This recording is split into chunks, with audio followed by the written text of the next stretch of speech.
Episode 168, The Neuroscience of Pain with Leah Davidson. Welcome to Latter-day Life Coaches, the podcast where each episode is a conversation between me, Heather Rackham, and one of my amazing coach colleagues. Each coach here is a member of the Church of Jesus Christ of Latter-day Saints and a highly trained, experienced life coach making a great impact in the lives of their clients. And together, we have one main goal, helping you live your best life no matter what. You ready for this conversation with the coach? Here we go. We have all experienced pain of some sort or another. When it comes to physical pain, we often attribute it to a structural abnormality. Coach Leah Davidson is on the podcast today, and this episode will change the way you think about pain and its source. No matter if pain comes from a structural source or a learned source, all pain begins in the brain. And because of this, a key to easing pain is to regulate the nervous system. This is a fascinating episode on the mind-body connection and the role it plays in our pain. If you would like to learn more about how to regulate not only pain but other areas in your life through nervous system control, please reach out to Leah so she can better tell you which of her services is a good fit for you. Enjoy this episode. Hello, everybody. Welcome to Latter-day Life Coaches. I'm Heather Rackham, and I am joined today by an amazing coach, Coach Leah Davidson. Hi, Leah. Hi there. I'm happy to be here again. I am so happy to have you here again. I'm reflecting upon how I just sounded when I was talking, and my husband would said, "You sound like you're singing when you're talking." He doesn't. He's always like the sing-songy. Why do you have to sing-songy when you talk? We could dive into those reasons. We probably could. And to all of you who cannot handle a sing-songy voice, I'm stopping the sing-songy voice right now. Leah, in my calm voice, not sing-songy. Right. I know you've been on before, and I didn't just mean to make that about me, but I did. You've been on before, but I'm certain that there's people listening for the first time today. So can you tell them a little bit about you and who you work with, what you do, all those things? Absolutely. So my name is Leah Davidson, and of course, I'm a life coach, and I am also a speech language pathologist. I marry the two together. My focus is really on nervous system resilience and stress and burnout and helping people understand their nervous system, how to use their nervous system, how to regulate themselves, combine that with mindset so that they can manage stressors in their life and really build a resilient and joyful life.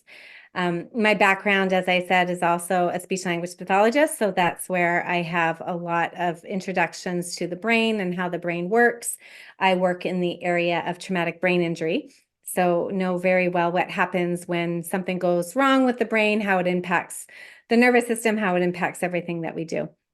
So that is what my niche is. I also run a training. It's a training for people who want to take a deep dive into their nervous system, or coaches, therapists, helping professionals who want to learn more and integrate that more into their work with clients, all about the nervous system. And I'm planning on starting some group and a membership coming up to help people to be learning more about their nervous system, because we all have one, but we don't really know much about it.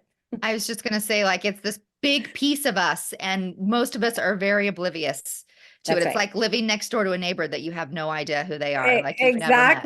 Exactly. Well, and the nervous system is the foundation upon which we build everything. So a lot of us understand mindset, and I love mindset. Mindset is like the frame of the house that sits upon the foundation. So my goal, my mission is to help people understand what their nervous system is and how to build a strong foundation upon which everything else gets built. Yeah. Ooh, that's awesome. And she mentioned that she does some training. And I was telling her before we started recording today that I have heard so many amazing things about her training program from a lot of coaches that I know. And anyway, I think it's fascinating and awesome, and that you're like, there's only so many people you can help, but I love that as you train other coaches, like your knowledge and your ability to help kind of multiplies through other people. So thank you. Yes, I love that. I love that too. So we are going to talk about the nervous system today. we're going to talk about pain. So I think people might be like, okay, how does How this does all fit it? in? Exactly. So I'm going to let you just kind of jump in here. I know we all experience pain in our lives. I think, Yeah. we physical pain. I have this pinched nerve in my back right now that I've never, like, I walk like a stiff person. Like, the physical pain is not very fun, but we also have emotional pain that we struggle with, that we Mm. often sweep under the rug as well. But we're talking, I don't, tell me, are we We're talking talking- chronic pain, like physical, We emotional? are. It's probably Yeah, we're all. talking it Okay. all. Yeah. So Okay. we're really talking, there's really a new neuroscience of pain. We're learning more and more about pain and different ways of treating pain. We know that there's a difference between acute pain and chronic pain. And interestingly, what we know is that the most causes of chronic pain are not caused by physical problems in our body. Rather, they're caused by learned neural pathways in the brain and really a misfiring of pain circuits. And that's where the nervous system sort of gets pulled into things. Mhm. Because a lot of studies about chronic pain have shown that it's not necessarily structural. When I first started learning about pain, I think most of us have some beliefs that we've been taught, and it's been reinforced about pain. Things like when you have physical damage, it results in physical pain. And we now know that structural abnormalities don't always cause pain. And so many people, as we get older, we will have lots of different things go. I don't want to say wrong, but we'll have like you said, pinched Haywire is what I'm nerves. gonna do. I'm like, things are going haywire, Leah. Things Let's go just say haywire. that. And we assume that things are going haywire because there must be something wrong. There must be Mhm. something wrong. Well, we know that we can have pain without having structural abnormalities, and we could have structural abnormalities without having pain. So the body can experience pain in the absence of physical damage. We don't quite believe that. So often we're on this quest of, if I have pain, I've got to find what the root, and the root must be something physically wrong, Mhm. when often what the root of many of our chronic illnesses and chronic pain, the root is related to a miscommunication related to nervous system dysregulation. When we spend so much time dysregulated, eventually it can cause some wear and tear and challenges that come out by way of pain and symptoms. So Mhm. it's often, the root is often our nervous system senses it's in danger. It needs protection. It produces pain or symptoms to get our attention. Okay. So I can anticipate a lot of people right now thinking in their head, so telling me this is just all in my head. Yeah. Oh, that's And what. being like, that kind of feels deflating and like, oh, this is my fault sort of thing. But that's Yeah. also the good news too. Well, and that's where people go to Mhm. automatically. Anytime I work with somebody with pain, that's almost the first thing. Are you telling me it's all in my head? Mhm. And the answer is yes and no. No, in the sense like, are you making it up and it's not real? 100% no. All pain is pain. It's Mhm. very real pain. What we're talking about is, where is the source of the pain? The other thing is that all pain is actually produced in the brain. And I'm going to share a story with you, which was my first introduction to this idea that pain is actually produced in the brain. So that's why when people say, you're saying it's all in the head. No, I'm not saying it's all in your head. I'm saying it's all in your brain, Mm. because your brain is what produces the pain. So years ago, and I'm literally 25 years ago, when I was a speech pathologist, I was working in a hospital. And it was probably within the first month of me working there. I was working on one of the floors, and there was a gentleman who was in excruciating pain in one of the rooms. He flagged me down.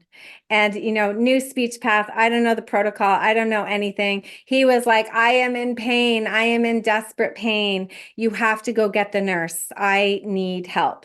And I was panicked because you don't like seeing people in pain. So I went and I got the nurse, and I was like, so and so in bed, so and so. And she just listened to me, and she's just like, do you know this patient? I'm like, no. And she said, I'm going to teach you something. Come with me. So I said, okay. So I went back to the room, and she very kindly and gently, said to him, I understand you're in so much pain. Where's the pain? And she moved the blankets back, and I saw that he actually had no legs. His legs had been amputated. Mm. And so we continued. She dealt with the patient, and then she came back and she gave me a quick 101. She said, this is what we call phantom limb pain. What happens is pain is produced in the brain. The brain does not realize that there are no limbs there. It still believes it is sending signals that the pain is there. So that was my first introduction where I started to understand, oh, I see what we talk about. When you touch a hot stove, when feel the heat, what's really happening is you have these receptors, and these receptors send a message, and the message goes up to your spinal cord. It gets registered, it sends a message to the brain. Then the brain interprets everything and sends a message back out to the body.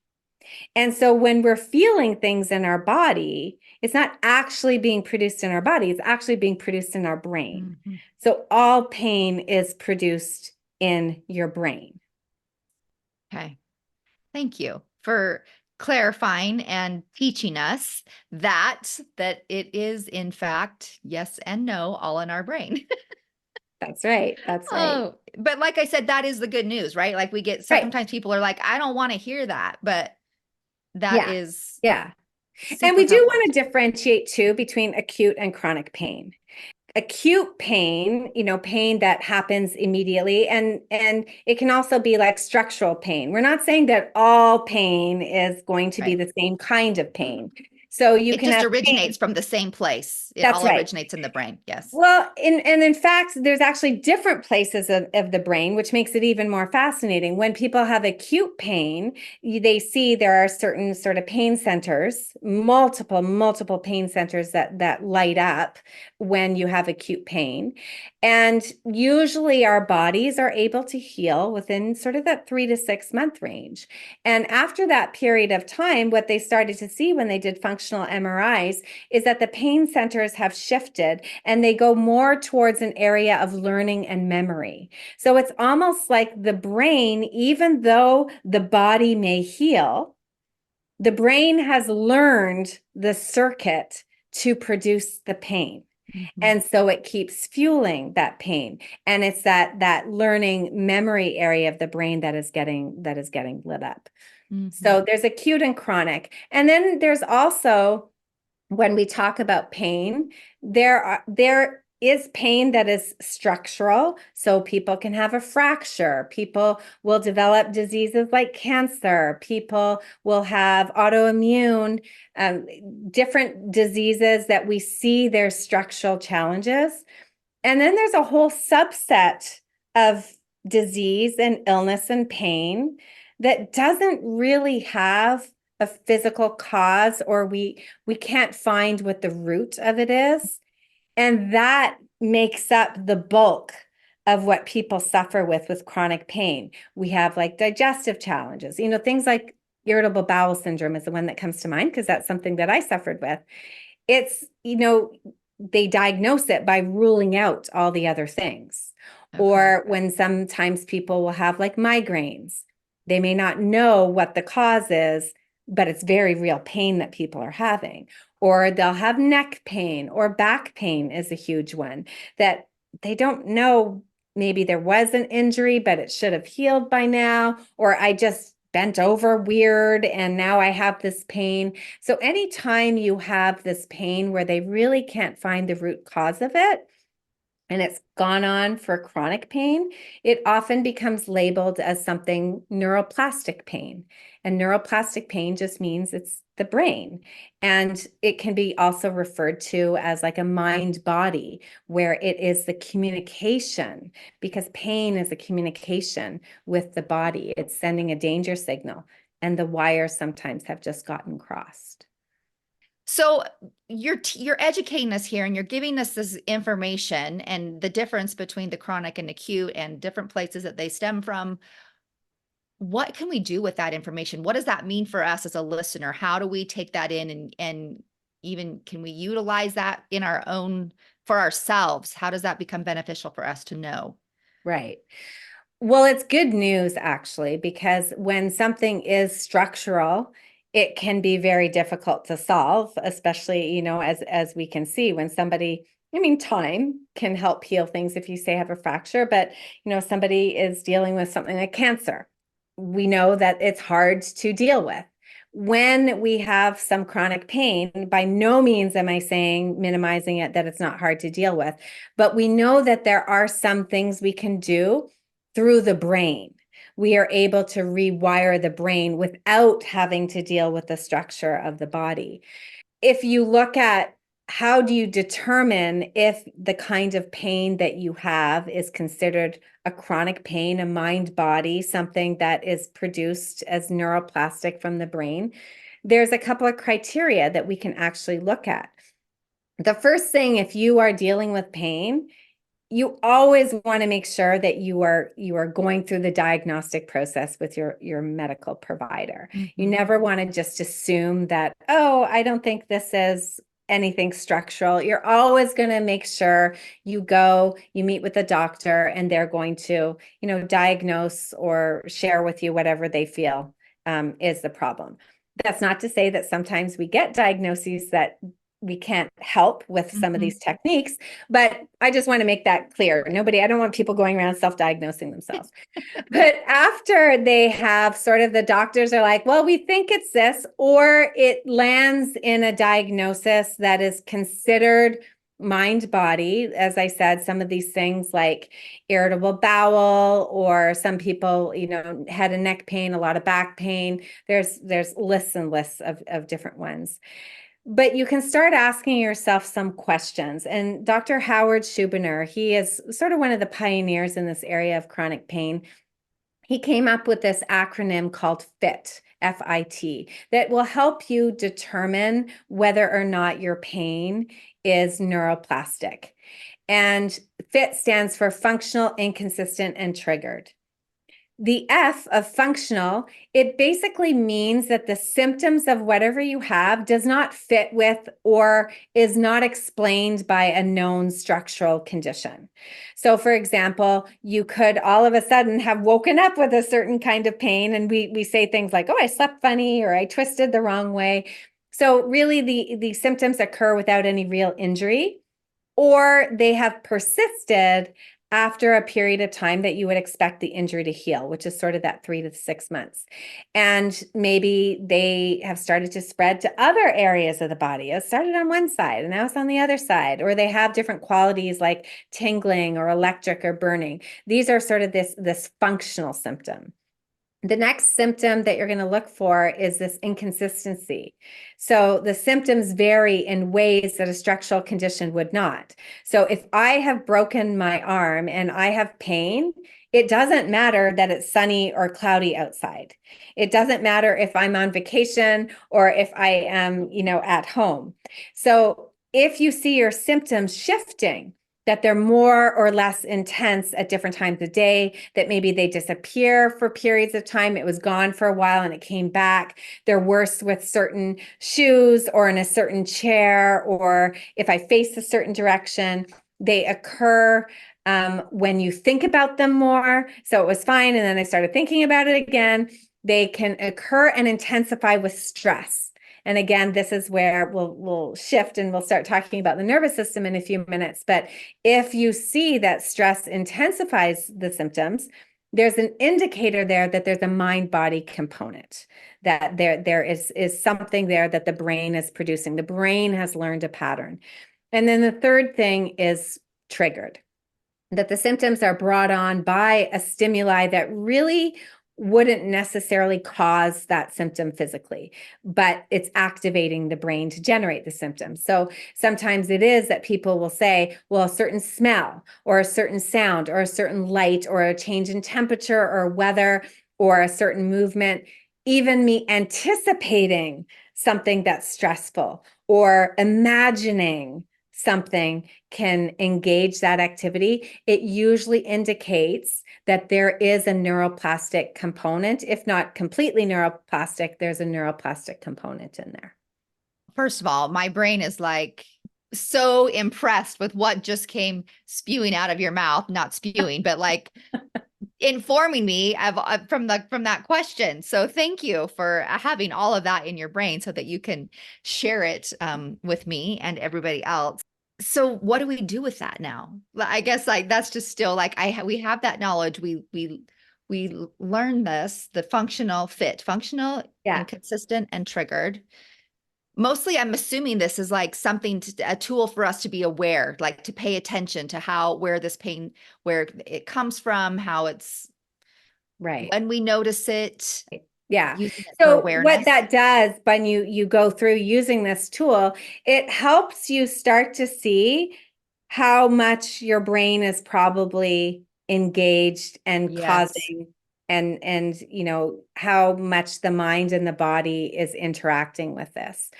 And that means then that you can be working at the root, which is at the brain level, to be able to help and make changes. Mm-hmm. Dr. Schubiner, again, he talks about some of the things that we do that amplify our pain. So you can think of our pain, it's like there are things that we do that it's like we turn the volume control up. When somebody has a dysregulated nervous system, not only can that bring on symptoms, so often what happens is if people are stuck in a state of dysregulation for so long, that symptoms will start to appear. But if they remain in a dysregulated state, then it's like if you have symptoms, they get amplified. So people, we tend to try to fix our pain. Mm-hmm. We will focus on our pain. We will fight our pain. We will get frustrated with our pain. He actually talks about the 5 F's of focusing, fighting, fearing. People who have pain are usually scared of the pain, and the fear of the pain actually amplifies everything. So focusing, fighting, fearing, fixing, and getting frustrated, all these F's will activate your nervous system, will keep you in a hyper state, in that fight or flight state. And so it's like you're constantly turning up the volume.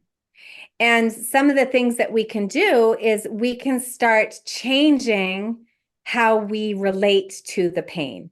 And the best example I can give you to that so you can see what I mean is think of when you have a toddler and a toddler is running along and they fall flat on their face.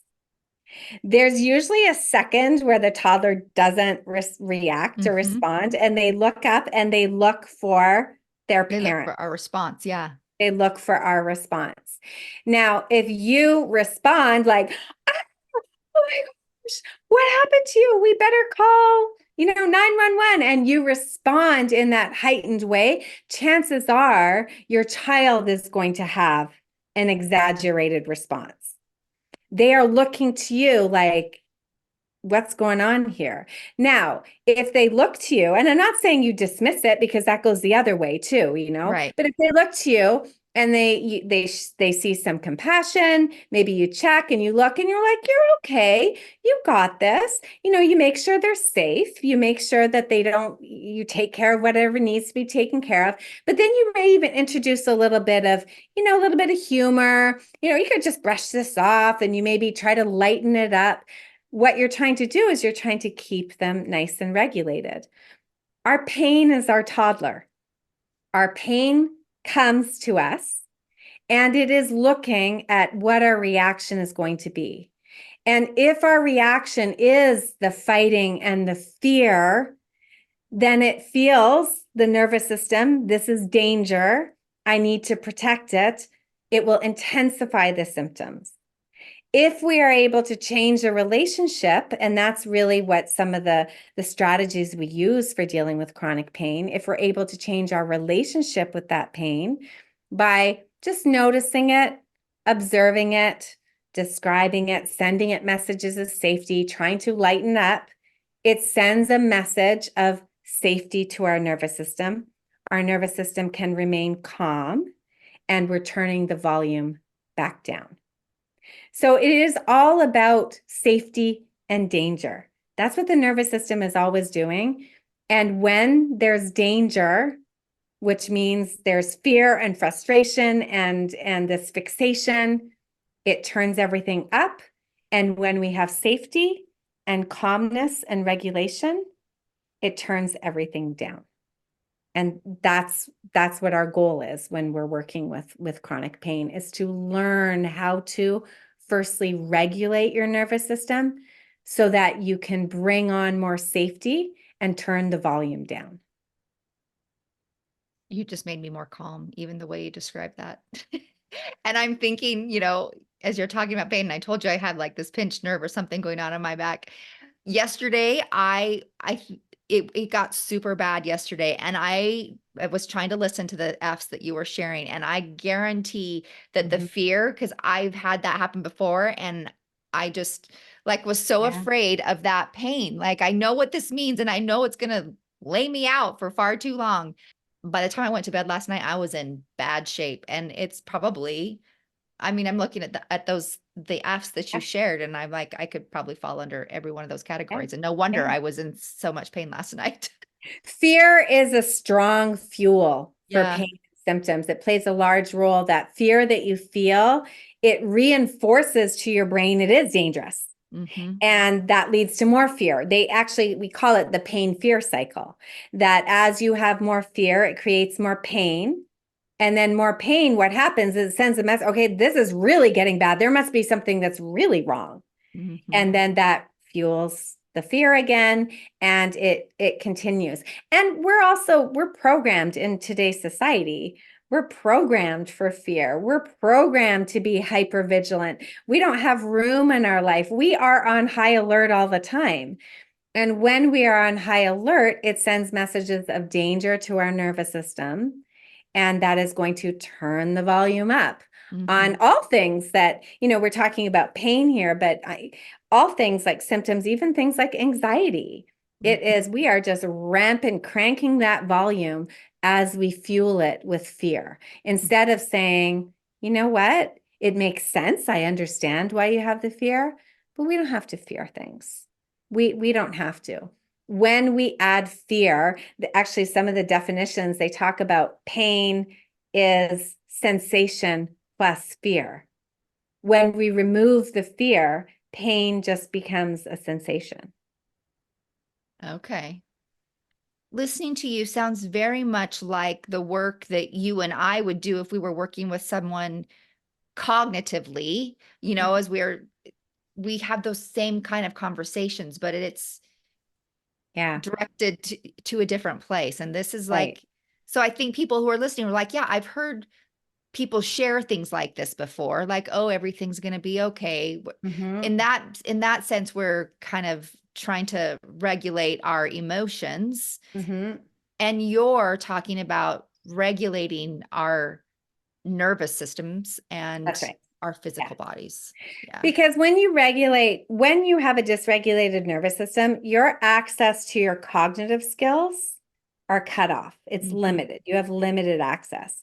So that conversation, sorry, I'm jumping in here, but that conversation we would have if we were trying to regulate our emotions will not be as effective if we have not dealt with the nervous system. The nervous system. Okay. Exactly. The nervous system is the foundation. You have to deal with the nervous system. The emotions, the thoughts, the cognitive and the emotions that you want to be able to access are all the things like curiosity and calm and compassion. All those lie in a regulated state.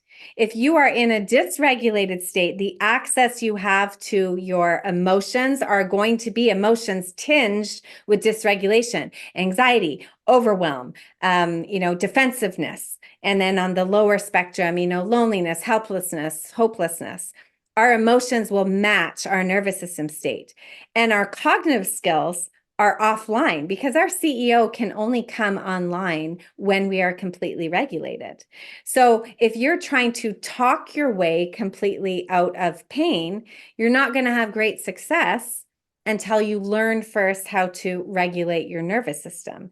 And then when you're in that regulated place, now we have access to all the tools. We have access to mindset, we have access to creativity, we have access to safety.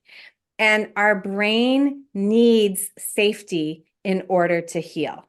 We are never going to be able to heal emotionally or physically. And because they're both the pain centers, emotional and physical, we're never going to be able to heal if we aren't coming from it from a place of safety. You said your CEO won't be able to. Yes. Will you clarify what that means? Yeah, sorry. It's the terms that I end up using. I So know. our you probably know what it means, but our CEO is we have our survival brain, which is responsible for basically keeping us alive, and it's responsible for housing our nervous system. But then we have higher level thinking. This is where all our thinking, our reasoning, our language take place. It's in the area of the brain called the prefrontal cortex. And I call it the CEO because it is in charge of all our executive functions, of our decision making, of our reasoning, of our critical thinking. Access to that part of the brain is only available when we are regulated. When our survival brain is activated, when we're in fight or flight, it gets cut off, the CEO, because survival, the only thing that's important is survival. The survival brain is like, I need all the resources over here.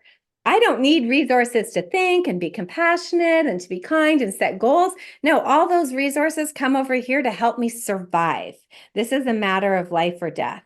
So when we are in fight or flight, when we are dysregulated, that CEO, she's got to wait in the background. She can't be invited until we're calm again, and then we can invite her back in. And then she takes over and she's like, right, okay, what's going on here? We need to figure this out.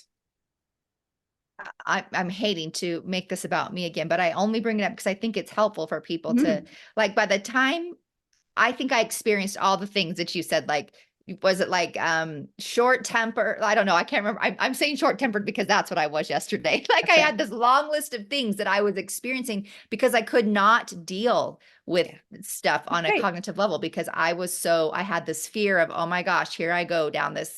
By the time I went to bed, like I felt like my shoulders were at my ears, and that wasn't even from the pain. That was almost like a protective. That's right. Yeah. A protective reaction that I was having.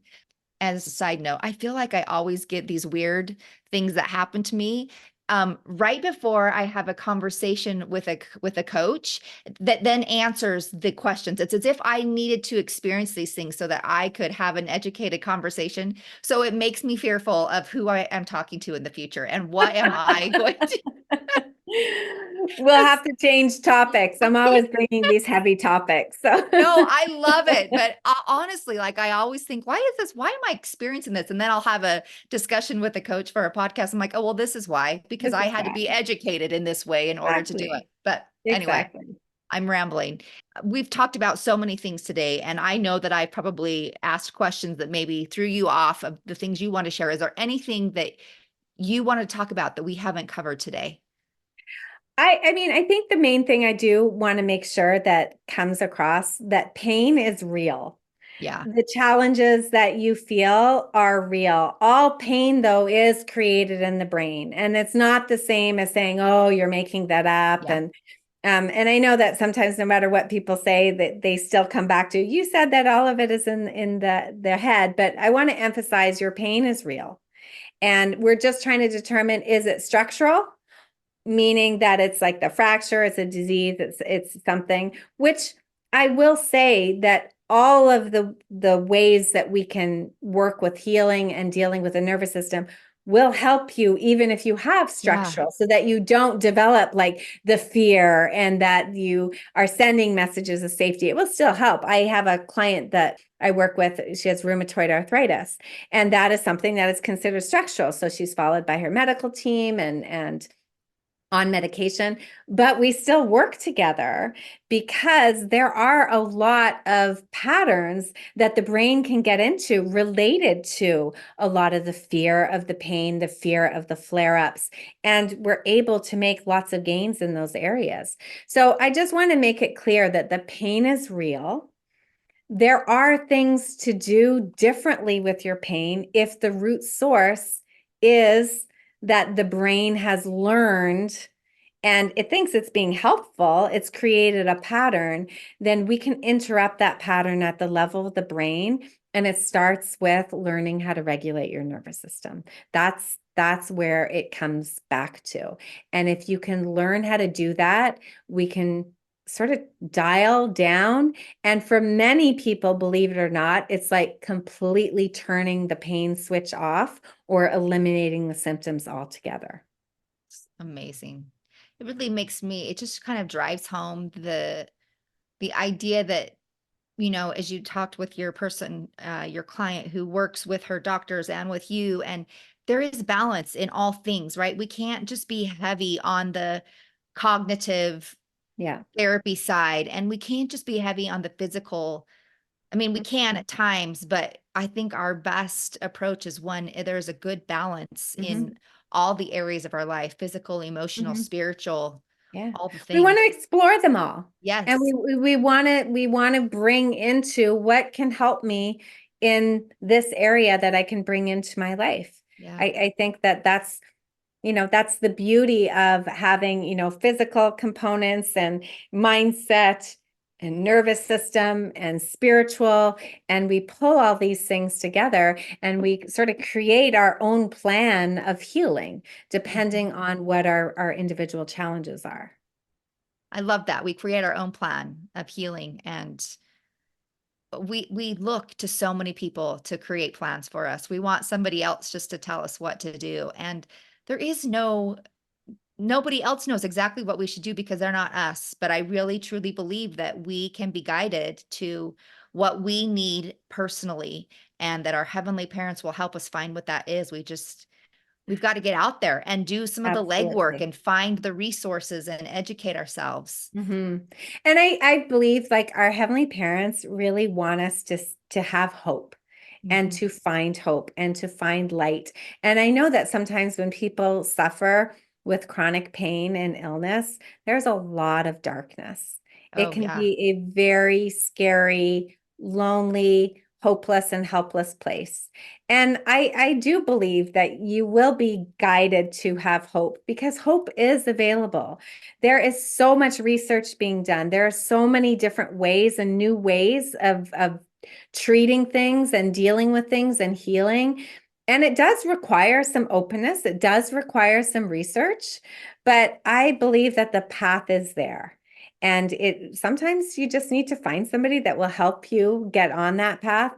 But I truly believe that there's absolutely hope, even if you are in that darkest time, because like I said, chronic pain and illness, it can be very, very dark for people. And so there's hope. Hope is available. Yeah, it is. Thank you. That's a great way to end. And thank you for bringing us and showing us the hope that can be out there and that we can find. Before we leave, I need you to share with people where they can find you. They can find me at Leah Davidson Life Coaching, Instagram and Facebook. And then I have a podcast called Building Resilience, which I talk all about the nervous system, and I have some episodes coming up specifically about chronic pain and illness. So you can listen more there. Awesome. Thank you so much, Leah. And thank you to all of our listeners today. And we hope that you have found some peace and hope and some new tools to use in your life. And we'll see you again next time.